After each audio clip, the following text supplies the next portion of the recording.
For the rest of the course, we're going to be going back and forth between the GitHub site and the GitHub desktop application, but I don't want you to leave Git behind entirely.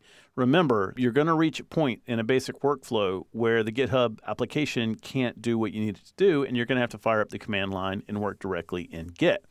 So I want to give you a couple of resources for learning Git. I know I do additional resources at the end of my courses, but for this particular chapter, focusing still on Git, I wanted to take a moment while it's still fresh in our mind and show you guys a couple of resources that helped me out greatly when I was learning Git.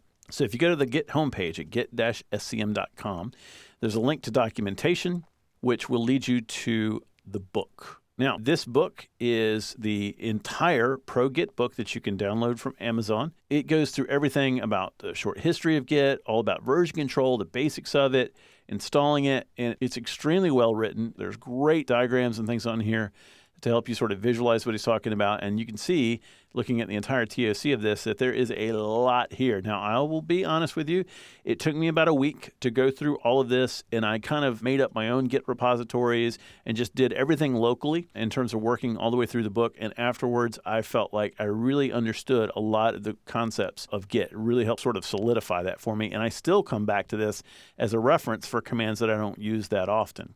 Now, another great resource is at the lynda.com online training library. Now, I know you have access to that because you're watching this video. We have a Git Essential Training course with Kevin Skoglund that I spent a lot of time looking through.